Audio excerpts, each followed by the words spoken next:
저는 오늘 전반적인 소개와 더불어서 우리 사회가 직면하고 있는 세포치료에 대한 또는 첨단 바이오 산업에 대한 수요를 어떻게 잘 조화를 이뤄낼 수 있을지 거기에 대한 저의 관심을 말씀드리고자 합니다.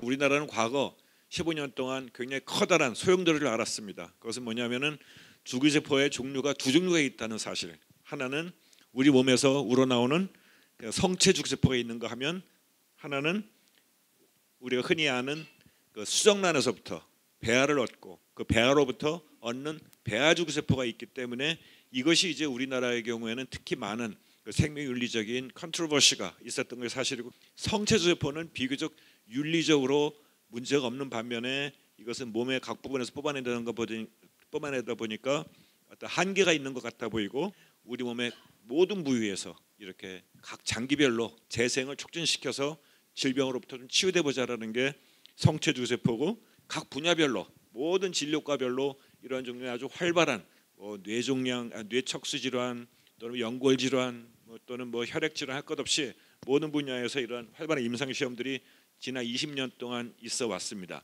배아 주기세포가 또 가지고 있는 장점, 모든 종류의 세포로 분화할 수 있는 윤리적인 갈등도 분명히 있는 상황이기 때문에 그 사이에 인류는 또 하나의 기가 막힌 제3의 길을 찾아냈습니다. 그것은 뭐냐면 성체 세포에서 다 자란 우리들의 피부 세포나 섬유 세포에서 뽑아내지만 그 시간을 거꾸로 거슬러서 배아 주기세포와 똑같은 세포로 역분화시킬 수 있다. 그래서 이것이 바로 유도 역분화 주기세포가 되겠습니다. 이미 다 자란 우리들의 피부 세포들을 유전자 4개 정도만 집어넣게 되면 우리가 태아 시절에나 볼 수 있었던 거의 엠브리오 단계까지 갈 수 있는 스템셀이 된다. 그래서 이제는 엠브리오 스템셀을 따로 남의 수정란을 쓰지 않고도, 남의 난자를 우리가 공여받아서 핵치환하지 않고도 자기 유래의 세포를 그대로 역분화시킬 수 있다고 하는 가능성을 제시했기 때문에 그냥 내 세포를 떼기만 하면 됩니다. 손톱으로 살짝 긁어갖고 떼기만 하는 정도의 체세포만 가지고서도 유전자를 4개만 집어넣게 되면 내 몸하고 유전자가 완벽하게 일치하는 그런 역분화 주기세포가 나오기 때문에 그런 종류의 면역 거반의 문제로부터 완전히 해방되면서 동시에 윤리적인 문제도 깨끗하게 해결이 되는 하나의 제3의 길을 열었다는 게 시대적인 하나의 임팩트라고 말씀드리겠습니다. 배아 주기세포의 경우에는 미분화 상태이기 때문에 종양이 발생할 수가 있습니다. 소위 기형종이라고 하는 종양이 만들어지는 그 문제를 하나 해결해야 되고, 그 다음에 유전자를 여기저기 집어넣다 보니까 유전자가 언스테이블해집니다. 유전자가 여기저기 끼어들어가다 보니까. 그래서 소위 제네틱 인스테빌리티의 문제가 있고 몇몇 가지 기술적인 문제들은 남아있는 것이 사실이지만, 그럼에도 불구하고 이러한 iPS를 실제로 그 정도 연구를 했다면 이제는 사람에게 우리가 적용을 해보자, 임상적으로 해보자라고 먼저 뛰어나간 것이 그 일본입니다. 마사요 다카하시 교수 같은 경우에도 최초로 노인성 황반 변성증 시력을 거의 잃어버린 사람에게 이 iPS를 우리가 시각을 감지할 수 있는 세포로 분할을 시킨 다음에 이식을 해서 이미 4년 내지 5년 동안 지금 현재 관찰 중이고, 또 최근에는 아주 빠른 속도로 일본에서 이러한 여러 가지 병 대해서 파킨슨스 병에 대해서 또 혈소판 감소증에 대해서 혈소판을 만들어서 척수 손상에 대해서 각막 질환에 대해서 또 심장병에 대해서 거의 작년 금년에 걸쳐서 홍수처럼 쏟아지는 임상 승인 허가를 내주고 있습니다. 수많은 사람들이 주기세포 치료 받았지만 누구는 좋아졌다, 누구는 안 좋아졌다, 이렇게 서로 결과가 다르게 나온 이유는 주기세포 자체 씨앗이 나빠서가 아니고 이미 환자의 몸이 초토화되어 있고 섬유화가 되어 있고 여러 가지 염증성 질환이 와 있는 상황에서는 제 아무리 좋은 슈퍼 주기세포 집어넣어도 소용없다. 결국은 그 주변에 밭을 갈아야 된다. 세포치료에서 뭐냐면도 제일 먼저 나오는 것은 골수 이식입니다. 우리가 주변에서 많이 보는 것처럼 백혈병 걸리게 되면은 조혈모 세포 이식, 골수 이식 이런 거 합니다. 그래서 뭐냐면은 이 골수에 있는 이 백혈병 걸렸을 때 이 조혈모 세포를 집어넣게 되면은 온갖 종류의 혈액을 만드는 세포를 다 재생을 해서 이 사람이 30년 동안 계속 만들어낼 수 있도록 도와준다는 겁니다. 단 한 개의 스템셀을 할지라도, 주기세포 할지라도 그 역할이 있다라는 것이고, 그래서 이것은 이미 의료 시술로 이미 정착이 되어 있습니다. 또 하나는 중간엽 주기세포라고 하는 것입니다. 이것이 세계적으로는 지금 가장 많이 상업화 라인에서 개발되고 있고, 소위 여러분들이 신문 광고 같은 데서 보고 있고 또 기업에서 그 세포치료제 개발한다고 했을 때 들으시게 되는 모든 세포들의 95% 정도는 이거라고 생각하시면 됩니다. 여러 가지 종류의 거의 모든 여러분들이 알고 있는 임상 시험에 이런 것들은 다 거의 한 번씩은 다 정되다시피 했습니다. 주기세포 치료한다고 했을 때 결국은 최종적으로는 안전성이겠지만 안전성만 가지고 담보가 될 수 있는 것은 아니고 효과가 검증된 주기세포를 개발해서 그것을 환자들에게 정말 난치병을 치료해주고 우리 사회를 건강하게 만드는 것이 가장 급선무인데, 이 효과를 검증하는 이 세포를 만드는 것이 그 어떤 것보다 중요한 일이 됐는데, 정말 그 약 썼더니 확실하게 차이가 나느냐를 보여주라 그러는데 그걸 증명 못할 경우에 드롭을 하게 되고, 또 그것을 증명하기 위해서 필요한 돈 자체가 전체 개발비의 한 50% 정도를 차지하는 굉장히 중요한 부분 중에 하나입니다. 이런 효과를 증명하기 위해서는 사실은 가장 중요한 것이 엄격한 임상시험을 설계를 하는 것이 중요합니다. 검증하는 게 바로 국가의 고유한 권한이고 또한 의무이기도 합니다. 임상시험이 보통 일상 이상 정도까지는 초기적인 측면에서 큰 독이 없고 용량이 잘 버티기만 하면 통과됩니다. 그러나 중요한 것은 임상 3상 시험이고, 이 3상 시험이 바로 통계학적으로 유의한 치료 효과를 입증해라, 그리고 장기적으로도 부작용이 없다는 것을 확인해라, 이것까지 확인을 해야, 이것은 굉장히 이제 라지 포퓰레이션들을 훨씬 더 많은 사람 대상으로 확인을 해야만 통계적으로 입증이 가능하기 때문에, 그런 다음에 그때 국가가 좋다, 팔아도 좋다, 시판허가를 도장을 찍어줍니다. 그 시판허가를 하는 과정에서 이런 검증 과정을 철저하게 하는 것이 국민에 대한 어떤 종류의 시크릿 차원에서 중요한 것이고, 국가가 가져야 되는 가장 중요한 책무 중에 하나가 헌법에서 명시된 바에 국민에 대한 보호권입니다.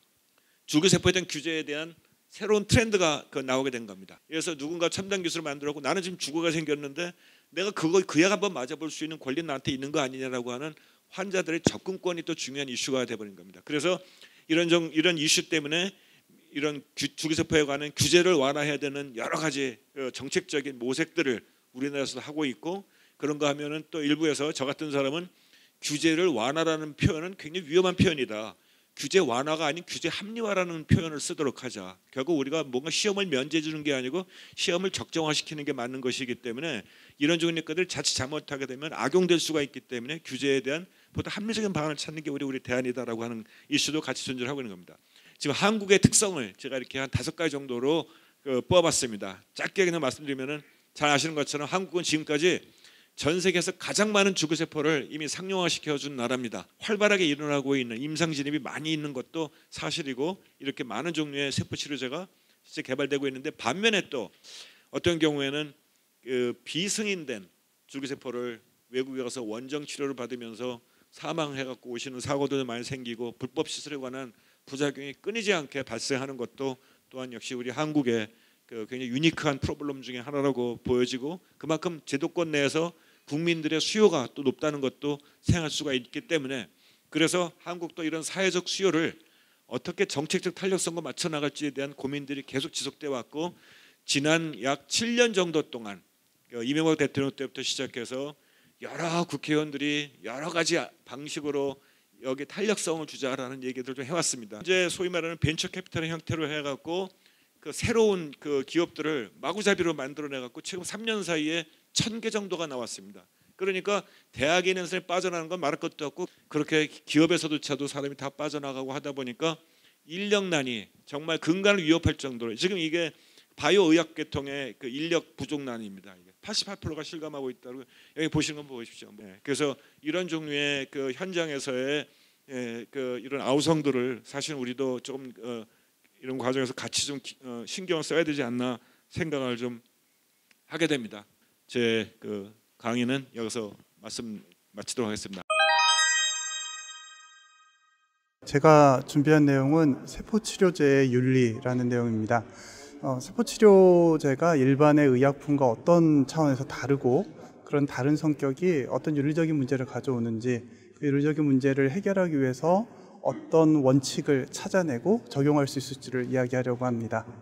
기본적으로 이 세포치료, 그리고 이제 첨단 과학 연구가 바로 임상에 적용되는 중개임 연구의 특징상 매우 큰 불확실성을 감내해야 하는 문제가 생깁니다. 그 불확실성을 어떻게 대처할 것인가, 불확실성을 어떻게 이해하고, 그 불확실성을 어떻게 설명하고, 그 설명한 것을 바탕으로 해서 얼마나 적극적으로 내지는 자발적으로 참여하게 만들 것인가, 그게 윤리의 문제입니다.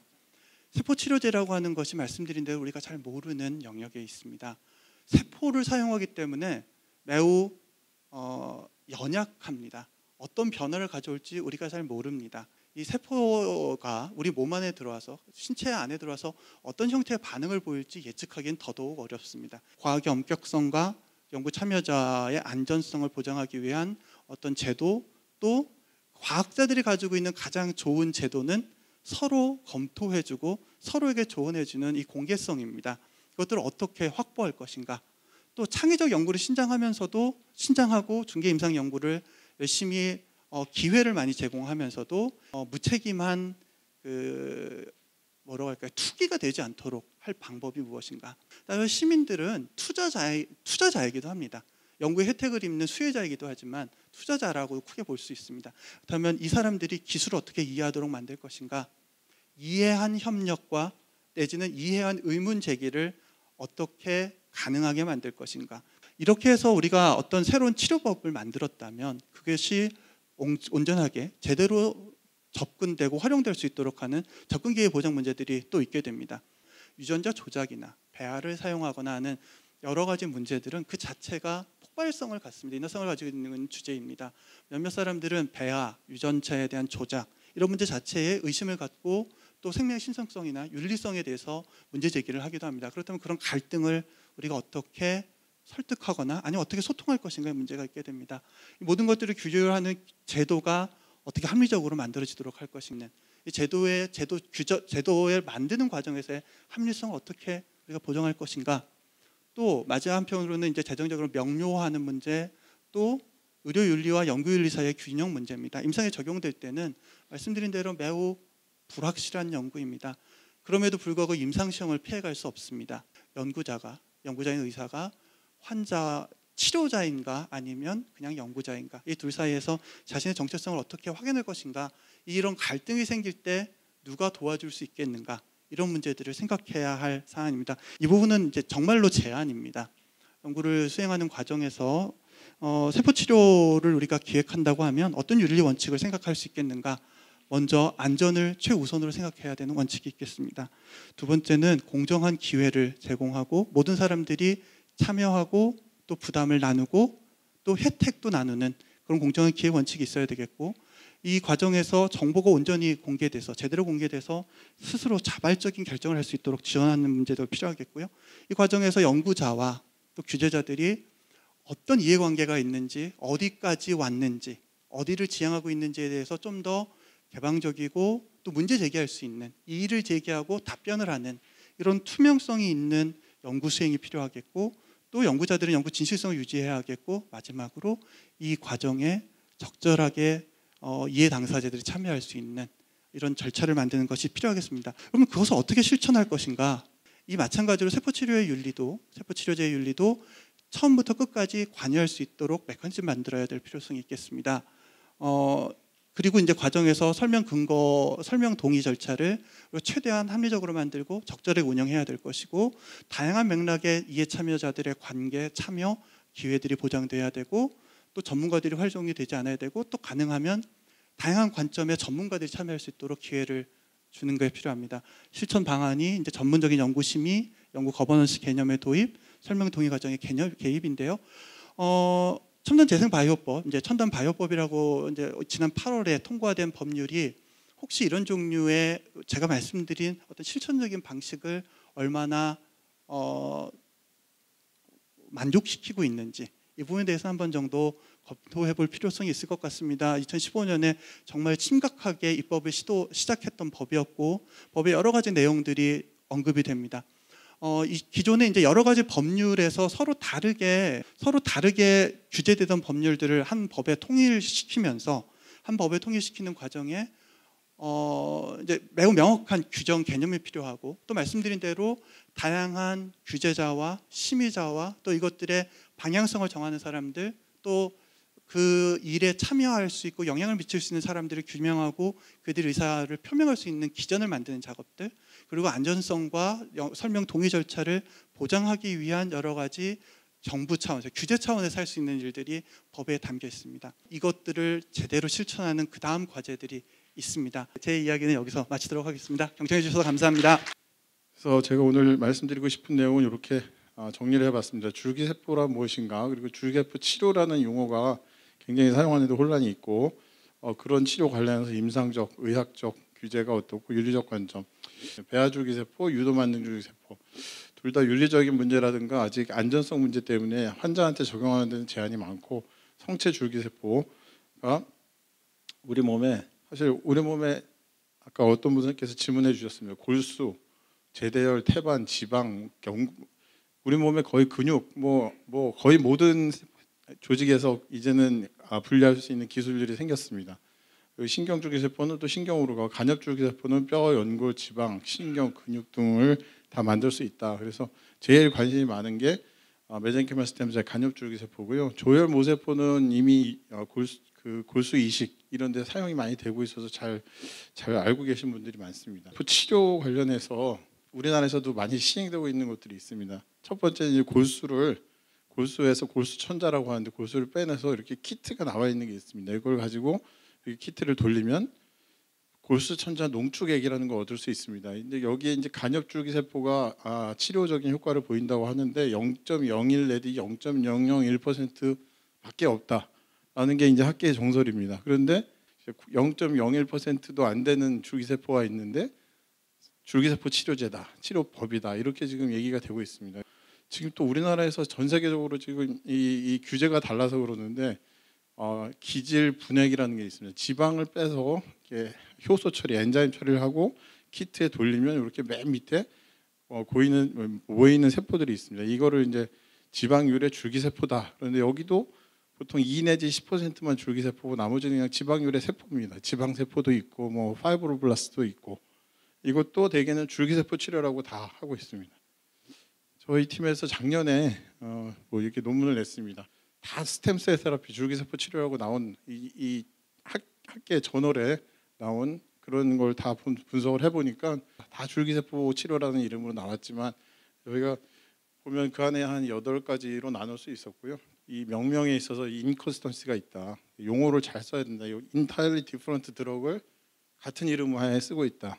이런 문제가 계속 학계에서도 제기가 되고 있어요. 줄기세포 관련해서 치료 관련해서 치료제, 약이 있고 시술이 있습니다. 약은 식품의약품안전처에서 세포의 조작에 가해지거나 약으로 분류되는 것은 약사법 적용에서 여기서 안전성과 효율성을 검증을 합니다. 시술은 이게 이제 최소한의 조작. 그래서 이게 법에 약사법 예외 조항이라고 해서 의료기관 내에서 의사가 자가 또는 동종 세포를 당해 수술이나 처치 과정에서 안전성에 문제가 없는 최소한의 조작만을 하는 경우, 이게 굉장히 지금 모호한 규정입니다. 줄기세포 치료제 또는 시술, 아까 같이 일부 포함되는 그런 경우에 과연 이게 여기에 해당되는 건지, 이게 굉장히 중요합니다. 안전성에 영향을 안 미치는 게 어떤 건지가 명기가 안 돼 있기 때문에 굉장히 지금 혼란이 많습니다. 예를 들면 지방에서 아까 같이 줄기세포가 아니라 여러 가지 세포가 지방 분해기라고 하는데 뽑아서 치매 치료에 뇌에다 투여를 하겠다. 의사 책임을 할 수 있습니다. 지금 의사가 어떻게 책임지는지 모르겠습니다. 저는. 그래서 대개는 환자분들은 설마 나한테 문제가 그렇게 큰 심각한 문제가 생길까 이러면서 효과가 좋겠지. 저희 임상에서 실제로 겪는 일들은 그렇게 해서 큰 문제가 없으면 다행인데, 문제가 생기면 대개는 사실 의사도 많이 고생을 합니다. 그렇게 위험한 건 줄 알았으면 환자인 내가 뭘 아냐, 나야 그냥 기대하고 이렇게 하는 거고, 의사가 책임지고 그걸 안전성을 담보해야지 하는데 사실은 법적으로는 또 그렇지 않죠. 정리가 빨리 돼야지 되지 않을까 그런 생각이 듭니다. 제가 이게 우리가 정책 제안 같은 것도 저희 결국은 하게 될 거라서 한다면, 신약과 신의료기술 구별하는 데 있어서 보완 또는 개선된 가이드라인 제정이 급한 것 같습니다. 지금 이 최소한의 조작이라는 기준이 국제 기준하고 안 맞고, 그것 때문에 많은 시험적인 시술이 불법이 아닌 상태로 지금 진행되고 있는 것들이 있어서, 그리고 허가 승인 조건증에 있어서 좀 아까 말씀드린 그런 것들 다각적 고찰이 필요하고, 조건부 허가 제도라든가 첨단 재생 바이오법 등이 아마 이런데 기여를 할 수 있을 것으로 생각합니다. 네, 감사합니다. 저는 분할 능력에 따른 줄기세포 분류를 말씀을 드리겠습니다. 그러니까 토티포텐트 전능 줄기세포고요. 분할력이 점점 떨어지면서 유니포텐트 단일 줄기세포로 구분을 할 수 있습니다. 유니포텐트 스템셀은 조직이나 그 organ을 형성하면서 자기 복제가 가능한 세포입니다. 흔히 체세포라고 불리고 있고요. 그래서 전 세계적으로는 멀티포턴트 다능 줄기세포와 그다음에 지금 말씀드린 유니바이포턴트 줄기세포가 많이 상용화가 되었고요. 플러리포턴트나 그 위에 더 분화 능력이 높은 세포들은 아직 상용화된 바가 없습니다. 그리고 특별히 유니포턴트 스템셀 치료제가 세계적으로 줄기세포 시장의 대부분을 차지하고 있습니다. 지금 식약처는 세포 치료제를 체세포 치료제와 줄기세포 치료제로 구분을 하고 있고요. 제가 말씀드린 대로 체세포 치료제도 줄기세포 치료제이기 때문에 그런 구분은 별로 필요가 없을 거라고 생각을 합니다. 그리고 이러한 줄기세포 치료제는 크게 자기유래와 동종유래로 나뉠 수 있는데 시장성이 높은 동종유래 세포가 지금 훨씬 활발하게 개발이 되고 있고 상용화되어 왔습니다. 그리고 당연히 이런 동종유래 세포 치료제는 있어서는 안전성 확보가 가장 중요할 거고요. 남의 세포를 쓰는 거니까요. 그래서 이런 동종유래 세포 치료제를 개발하는 데 있어서 우리가 꼭 고려해야 될 몇 가지 포인트를 좀 말씀을 드리고자 합니다. 첫째는 기술인데요. 당연히 세포의 특성에 대한 이해도가 높아야겠죠. 이거는 자기유래 세포 치료제도 마찬가지입니다. 그리고 세포는 살아있기 때문에 굉장히 아주 미묘한 형태학적인 생리학적인 변화를 감지할 수 있어야 되고요. 이렇게 감지한 후에 적절한 대응을 할 수 있어야 됩니다. 그리고 아까 말씀드린 것처럼 한 명의 공여자로부터 큰 규모의 MCB를 조성할 수 있는 그런 세포 배양 기술이 있어야지 사실은 진정한 의미의 세포 치료제라고 할 수 있을 것입니다. 그리고 당연히 높은 수준의 퀄리티 컨트롤이 필요할 거고요. 그런 의미에서 세포은행은 반드시 만들어져야 되고 사용 전에 식약처의 품목 허가 등의 승인을 받아야 될 거라고 생각을 합니다. 그리고 안전성만 확보되어서는 안 되겠죠. 당연히 아까 말씀하신 것처럼 효과가 있어야 됩니다. 이런 페라크라인 이펙트, 그러니까 생착이 되는 기전이 아닌 주변 분비 기전을 가지고 있는 동종유래 세포 치료제이지만 그 1차 유효성 평가 변수는 조직 재생이어야 합니다. 그리고 반드시 임상시험 시에 세포의 유용성을 확인을 해야 된다라고 생각합니다. 보통 요즘 임상시험에서 보면은 대조군을 아무런 처치를 안 한다든지 PBS 정도를 넣어주는 경우가 많이 있는데요. 세포의 유용성을 확인을 하기 위해서는 세포 자체를 뺀 최종 제품을 대조군으로 사용해야 된다라고 생각을 합니다. 이러한 조건들이 충족될 때 동종유래 세포 치료제는 매우 효과적이고 안전한 치료제로서 첨단 바이오 산업을 이끌어갈 수 있을 거라고 생각합니다. 이상입니다.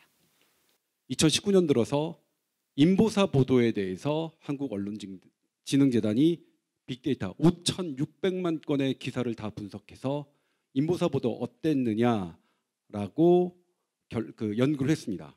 그 연구자 주체는 건국대 디지털 커뮤니케이션 연구센터 책임연구원이 하셨는데, 제목만 말씀드리면 빅데이터로 본 인보사 보도, 경제와 주가의 초점, 안전은 없었다입니다. 인보사의 효과와 효능을 담당하는 기사에 가장 많이 등장하는 게 업체 관계자입니다. 그래서 여기서 결론을 내립니다. 이런 의학 기사를, 특히 이런 부분에 대해서 이해관계자, 회사 관계자나 혹은 그것과 관련된 이 연구를 수행하시고 뭐 하시는 분들 말고 다른 분들, 이렇게 공통된 취재를 통해서 이렇게 어떤 기사화되는 그런 것들이 필요하지 않느냐. 그리고 또 하나 이제 여기서 드러난 게 인보사 사태의 이 부분은 미디어도 상당히 책임이 있다. 저는 뭐 그 부분을 당연히 인정합니다. 이번 인보사 보도를 하면서 가장 어려웠던 점이 뭐냐? 인터뷰를 찾기가 너무너무 어려웠습니다. 이게 뭔가 불명확한 순간에 전문가가 등장하기는 되게 전문가로서도 리스크합니다만 그런 건 합니다만 실은 우리 미디어에서 보기에 불명확한 시기에 전문가가 가장 필요로 하는 것도 사실입니다. 그리고 어차피 추정이라면 모든 결과가 아닌 상태에서 추정이라면 저 같은 까막눈이 추정하는 것보다는 전문가들이 추정하시는 게 오류가 더 적을 거라고 생각하고 그리고 뭐 기자는 그렇게 쓰면 되죠. 현재까지는 추정이다. 왜냐하면 이러이러한 근거들이 없기 때문에 그런 부분들 부탁드리고 싶은데 저희 과학기자협회가 그러니까 올해 들어서 이제 캠페인을 벌이려고 하는 것이 이 과학의 언론 보도는 너무나 전문적이고 그래서 어렵잖아요. 그래서 그것을 공표하시는 보도자료를 내시는 그런 분들 외에 이해관계가 없는 거기에 관련하시지만 그런 분들의 피어 리뷰를 함께 보도자료에 넣어서 기자가 포괄적으로 이 반대되는 시각 이것을 그러니까 이걸 우리 유명한 철학자가 악마의 대변인이라고 했나요? 그런 악마의 대변인이 나의 오류를 더 감춰주고 나를 더 성장하게 해준다는 거잖아요.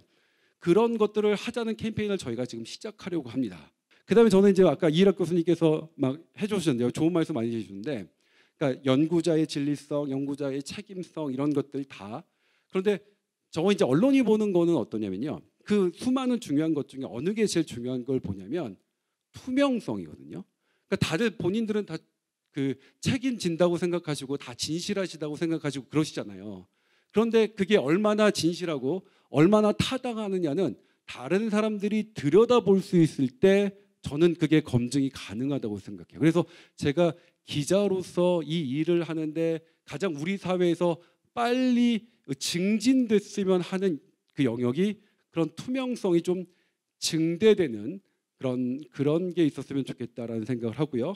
이런 과학계와 언론계가 이런 부분에 이런 일이 있을 때 어떻게 조율하며 보도할 것이냐 이런 부분에 대한 것도 계속해서 논의해 나가는 그런 자리의 시작이었으면 좋겠습니다. 고맙습니다. 주제가 세포치료의 생명윤리인데요. 사실은 이게 현실적으로는 기업이 관여를 하게 됩니다. 기업이라고 하는 것이 우리 사회에서 바이오 분야에서 시민사회단체에서 부정적인 걸로 이렇게 표시되는 경우가 상당히 많습니다. 무언가를 하려면 영리다 뭐 이런 식으로 해서 영리하다라고 비난을 많이 합니다. 하지만 현실적으로 의사들이 사용하는 약이라든지 의료기기는 다 기업에서 만듭니다. 그랬을 때 우리가 기업에 대해서 부당한 낙인을 찍는 건 상당히 문제가 있고 그런 것을 좀 개선할 필요가 있다고 생각을 합니다. 불행하게도 아마도 권력이 센 기업의 이해가 법이나 정책에 반영되는 경우가 많이 있을 것입니다. 그래서 우리가 어떤 이해를 반영할 거냐, 아마도 과학적인 기업 또는 글로벌 스탠다드에 부합하는 기업의 이해가 법과 정책에 반영되도록 만드는 것이 중요하지 않을까 생각이 됩니다. 두 번째는 의약품과 의료행위의 구분입니다. 이게 의약품의 경우에는 사실은 이제 우리가 제약회사에서 이제 만들면서 이제 비용을 부담하죠. 그 이유는 특허라든지 허가를 통해서 독점적인 권한을 행사할 수가 있기 때문에 비용이 회수가 될 수가 있습니다. 반면에 의료행위는 그런 특허라든지 그런 게 인정되지 않죠. 그래서 이 두 개가 얽혀 있는 거는 큰 문제가 안 되지만 때로 이렇게 분리가 될 때, 약간 분리가 될 때 의료행위와 관련해 연구를 할 때 누가 비용을 부담할 것인가 이런 문제가 등장하게 됩니다. 세 번째, 법에 관한 이해입니다. 제가 이 첨단재생바이오법의 문제점이지만 우리나라 법의 특징은 사실은 법이 있고 시행령이 있고 시행규칙이 있고 또 고시란 게 있죠. 그 밑에. 그래서 사실상 우리나라에서는 고시가 굉장히 많이 활용이 됩니다. 그게 때로는 불명확성, 기업의 예측 불가능성을 야기하기도 합니다. 그래서 이런 부분들이 좀 정리가 될 필요가 있습니다. 자, 첨단 재생 바이오법은 3장의 첨단 재생의료 임상 연구와 4장의 허가 및 안전관리 이 부분이 아마 핵심적인 내용일 것 같습니다. 법에서 정해진 것도 있지만 사실상 시행령 시행규칙 고시에서 어떻게 정하고 운용하느냐가 실질적인 영향을 굉장히 달리할 수가 있습니다. 첨단 재생의료의 다만 다만 단순 분리, 세척, 냉동, 해동 등의 최소한의 조작을 통하여 시술하는 것으로서 대통령령으로 정하는 것은 제외한다. 결국 대통령으로 어떻게 정하느냐에 따라 굉장히 큰 향방을 가르게 되어 있는 겁니다. 또 재생의료 임상연구와 관련해서 다음 항목의 구분에 따라 대통령령으로 정하는 연구, 그래서 세 가지로 구분하고 있습니다. 사실 이것도 상당히 모호할 수가 있습니다. 왜냐하면 나를 보면 부정적인 영향을 미칠 우려가 상당한 추이, 여기는 이제 위험도가 큰 임상연구인데 가는요, 영향이 불확실한 것도 갑니다. 이 구분을 도대체 어떻게 할 거냐. 결국 이것도 대통령령을 어떻게 정하느냐에 따라서 상당한 신뢰형이 달라질 수가 있습니다. 이제 재생의료 실시기관이죠. 여기 보시면 첨단 재생의료 임상연구를 하려는 의료기관은 지정을 받고 그래야 되는데요. 여기 이제 흥미로운 규정이 있는데요. 5항에 재생의료기관은 연구 대상자에게 첨단 재생의료 임상연구와 관련된 비용을 청구해서는 아니 된다라는 규정이 있습니다.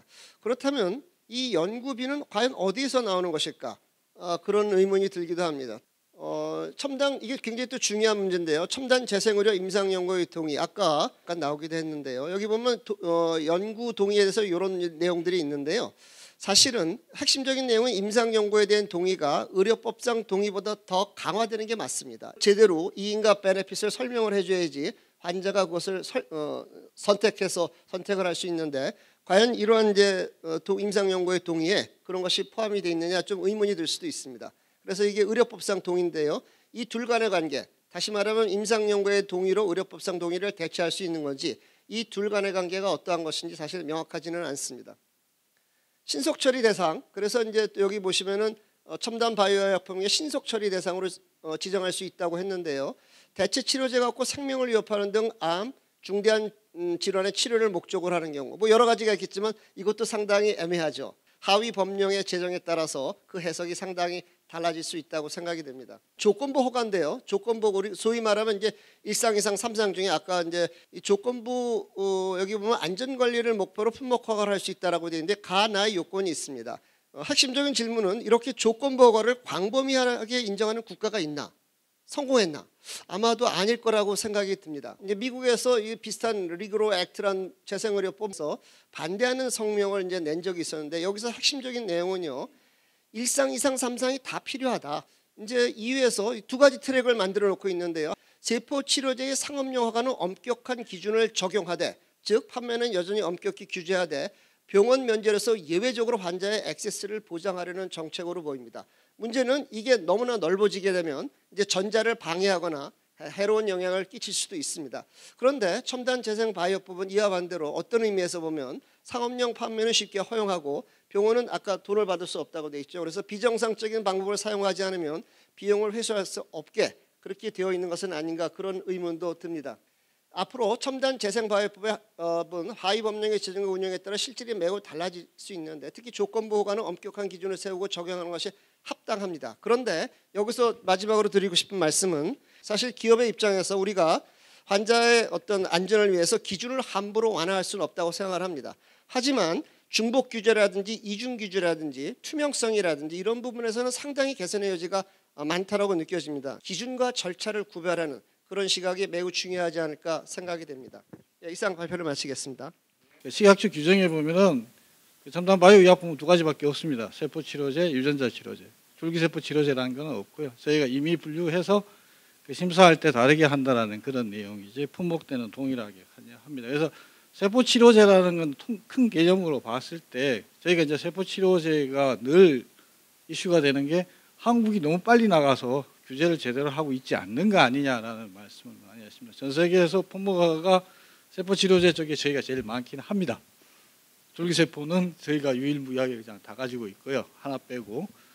그리고 그러면 이러한 세포 치료제를 나갈 때 다 막내 준 거 아니냐라는 불안을 가지고 계신 거는 충분히 이해를 하고 있습니다. 근데 이제 나라마다 의약품을 어떻게 관리하고 어떻게 허가해 줄 거는 그 나라의 특성이 어느 정도 반영이 되고 있습니다. 그래서 미국처럼 거대 규모의 시장에서 탄탄한 임상시험이나 이렇게 규제를 해서 진행하는 곳도 있고요.